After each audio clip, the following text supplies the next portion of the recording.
Hay algunas consideraciones, como las que comentó el consejero Rodolfo, que nos van a dar orden para poder ir haciendo las cosas de manera más justa y no discrecional, los incrementos y todo este tipo de cosas. Yo considero el dinero público es dinero público y debe seguir las reglas del dinero público en donde quiera que se ejerza, ¿no? Entonces, creo que el manual está bien hecho desde el punto de vista general. Sí le falta la parte de la consideración. Mi propuesta sería que se aprobara lo que ese implica, porque es el que aplica, y se le diera la fundamentación y el formato de acuerdo, obviamente. Es nada más una consideración. En uso de la voz, el representante del Partido Acción Nacional. Gracias, presidenta. Yo también tengo un par de consideraciones que hacer valer respecto de este manual y resaltar que las personas más interesadas en la discusión de este manual no tienen el uso de la voz en esta mesa, lo cual es un tema también significativo, porque a final de cuentas los efectos que se decidan pues van a repercutir sobre ellos. Es de celebrar el intento de regularizar prestaciones que desde el año 2010 no se actualizan o se mejoran, y el tiempo y la inflación y los costos a la alza. Eso quiere decir que el personal del Consejo cada vez tiene menos poder adquisitivo en sus bolsillos. El consejero Rodolfo menciona un punto importante al decir que el motor, que el corazón de este Consejo es la gente que está en cada una de las dependencias haciendo que esto funcione. Sin embargo, de un análisis a fondo yo no veo materia para celebrar lo que se está plasmando en términos reales y numéricos.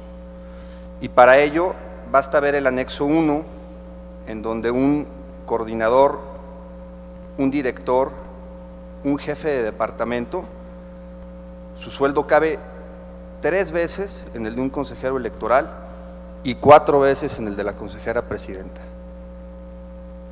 Aquí debe haber una reflexión en el sentido de qué hacer con el presupuesto de este Consejo, porque es un órgano autónomo. Al ser un órgano autónomo, fija su presupuesto en el Congreso del Estado. Yo no estaría de acuerdo en que se disminuyan los sueldos por disminuirse y se regrese el salario. Yo propondría que hubiera una redistribución en el presupuesto que está, de tal forma que según sus cualidades y sus responsabilidades se puedan equiparar los salarios o percepciones que el personal de este Consejo recibe. Porque al final del día los consejeros tienen la encomienda de llevar a buen puerto los trabajos, pero ellos no son los que están enfrentando las situaciones en los municipios más complicados, en algunos casos poniendo hasta en riesgo su integridad física. Ellos no son tampoco los que casi amanecen para elaborar un proyecto, sin menospreciar su trabajo, O sea, me consta que aquí estuvieron hasta altas horas de la madrugada, pero también tengo que dar testimonio con toda honestidad que a la gente que vi aquí resguardando que el orden saliera, que los temas salieran, es al personal. Hay un vicio legal que en mi opinión impide que esto se vote, y es que no se circuló el proyecto de acuerdo. Está incumpliendo el artículo 27 del reglamento de sesiones. Yo solicitaría que no se aprobara en los términos que está propuesto. Voy a solicitar que se pueda crear una comisión para que los trabajadores del Consejo estén debidamente escuchados en la decisión que se tome y se pueda votar en pleno, para poder advertir si ellos están de acuerdo o no con las prestaciones que están recibiendo o qué observaciones hacen al mismo, de tal suerte que en un análisis detallado de la garantía de audiencia del artículo 14 constitucional puedan estar escuchados en esta decisión que trasciende en su esfera jurídica y personal. Por lo tanto, solicitaría que fuera retirado y se creara una comisión para que ellos puedan estar representados en la sesión donde se decida ese punto. Es cuanto. Gracias, señor consejero. En uso de la voz, la consejera Denise Porras. Gracias. Bueno, quiero ser muy breve y por supuesto muy respetuosa y comedida, pero también muy puntual. Respecto a la situación presupuestal, que me parece algo fundamental, y como ya bien lo decía la presidenta, no hay una sola prestación o una sola condición de trabajo que de facto ya no ocurre en el Consejo. Es decir, de lo único que se trata en este manual es de poner en blanco y negro lo que ya viene ocurriendo en el Consejo. No hay incrementos, todas estas prestaciones y todas las condiciones de trabajo ya están presupuestadas desde antes, en un presupuesto que también ya está otorgado y que estamos ejerciendo. No es una ocurrencia tampoco, es un documento que ya nos viene pidiendo tanto la Contraloría como la Auditoría para poner orden y para poder mejorar, sí es cierto, abrir la puerta para la mejora a las condiciones de trabajo del personal del Consejo, y también me pronuncio, por supuesto, porque no sea exclusivamente el de base, que sea también los eventuales, que dicho sea de paso han hecho un trabajo extraordinario, entonces no me parecería justo que fuera exclusivamente para los que gozan de este privilegio. Por lo que toca a la propuesta de la consejera Claudia Contreras de que solamente fuera acordado en lo general, no estaría de acuerdo, más bien apoyaría la moción de la consejera presidenta de que el documento se aprobara tal cual, simplemente con el señalamiento o con la acotación de que la fundamentación y la motivación fuese incorporada y que por supuesto también está en la ley. La ley propia es la que nos dice que lo tenemos que aprobar. Yo no le veo ningún sentido a seguir retrasando algo que no nada más es indispensable, sino urgente. Es cuanto. En uso de la voz, la consejera Claudia Contreras. Bueno, yo nada más para hacer nuevamente hincapié en lo que venía manifestando, no estoy en contra de las prestaciones que han logrado los trabajadores, sino nada más para puntualizar que el documento tenga la forma adecuada. Insisto, es para poder darle un sustento legal. En uso de la voz, el representante del Partido Encuentro Social. Muchas gracias, consejera presidenta. Buen día a todos. Y bueno, primero que nada quiero hacer consideraciones generales en torno a este punto de la orden del día. El primero sería, pues, que la riqueza que se da en el debate de las ideas pues, es muy válida. Se vale discrepar, se vale no estar de acuerdo en una posición monolítica. Afortunadamente, y lo veo ahorita, hay consejeros que tienen una posición y otros consejeros que tienen otra, lo cual es, y en ninguno de los dos casos, según lo que he escuchado, unos son los buenos y otros los malos, unos están a favor de incrementarle a los trabajadores y otros no, ¿no? Hay diferentes posiciones en torno a un documento.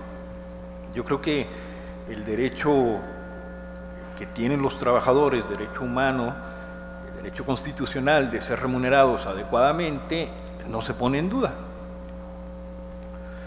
Pero, de acuerdo a lo que hemos escuchado aquí, la petición de una de las partes y de algún consejero, bueno, todos representantes de partidos, es pues, que no se apruebe el acuerdo y que no se apruebe para que se fortalezca jurídicamente el acuerdo y que se regrese a comisiones, porque escuché que lo trabajaron en 2 comisiones al menos, y estos, la propuesta concreta del Partido Acción Nacional, que se abran las comisiones a los interesados, es decir, a los trabajadores, a una comisión, como bien lo señala el reglamento de las comisiones, que cuando sesionen pueden hacer invitaciones para esas sesiones, lo cual pues es válido y a lo cual yo me sumaría, de que este acuerdo no lo vemos mal, pero que sí sea más fortalecido, lo que nos ayude a tener un buen acuerdo para que sea beneficio del Consejo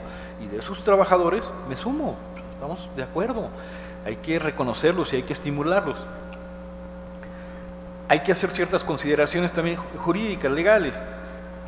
Efectivamente, lo que mandata el artículo 44, fracción 2, en el inciso Q de nuestra ley electoral, dice que debe ser un tabulador que se apegue a lo que señala el 127 constitucional, ¿sí?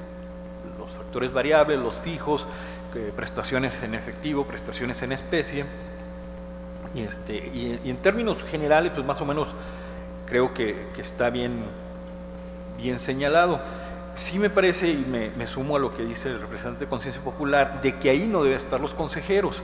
De hecho, nuestra propia ley señala en su artículo 55 a los consejeros en otro apartado, y ellos deben de estar, o bueno, las consideraciones respecto a su retribución deben estar consideradas de acuerdo a la ley reglamentaria del artículo 133 de nuestra Constitución. Cuando se presenten las retribuciones de los consejeros, ese será el fundamento para hacer válido las percepciones de los consejeros. Por otro lado, me permite señalar que en el artículo, cuando aquí ustedes están señalando que todos los trabajadores, nada más los divide, los de base, los de confianza y los eventuales, el artículo 483 nuevamente de nuestra ley electoral señala que sí debe haber dos tipos de trabajadores. Unos que deben estar integrados al Servicio Profesional Electoral Nacional y otros a la rama administrativa de este consejo. Y eso desde el junio del año pasado que se creó la ley.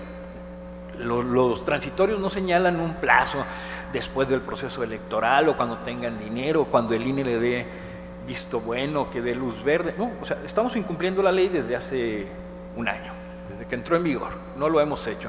Aquí los trabajadores deberían ya estar dicho quiénes van para integrarse al Servicio Profesional Electoral Nacional.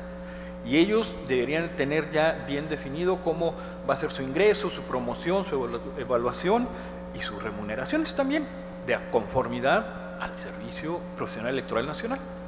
Por eso yo me sumo a la petición que hacen los compañeros de que se regrese este proyecto para que también podamos hacer esa distinción. ¿Quiénes van a estar integrados al Servicio Profesional Electoral y que en su momento van a estar regulados y reglamentados por la Ley General de Instituciones y Procedimientos Electorales, como lo señala nuestra ley electoral, como lo señala la propia LEGIPE y como el propio reglamento del Servicio Profesional Nacional Electoral lo va a señalar o ya lo está señalando? ¿Quiénes y qué ramas de la actividad electoral, trabajadores de la actividad electoral van a pasar ahí y quiénes sí se van a quedar en la rama administrativa? Eso es lo primero, porque si también nosotros les decimos a todos los trabajadores, vengan aquí a este tabulador, todos van a ser beneficiados de él, y llegan a un Servicio Nacional Electoral donde a lo mejor las prestaciones que aquí perciben son inferiores o las percepciones son inferiores, pues eso ya les va a causar un daño en su esfera jurídica, en sus prestaciones. Entonces hay que definir primero bien quiénes se van a ir o qué personal, qué áreas se van a ir al Servicio Profesional Electoral Nacional y quiénes se van a quedar en la rama administrativa.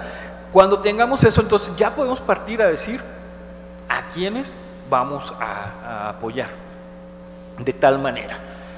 Y mientras tanto, sí, claro, los bonos, las horas extras, no sé, como le querramos llamar, a ese agradecimiento por su participación, por todo su esfuerzo durante horas hábiles e inhábiles, noches, días, madrugadas, eso bienvenido, eso sí podemos acordarlo, eso ustedes lo pueden acordar, pero un acuerdo de esta naturaleza, yo creo, mi percepción, y por eso la expongo, es cumpliendo la ley, primero separemos quiénes sí y quiénes no. Gracias. Gracias, señor.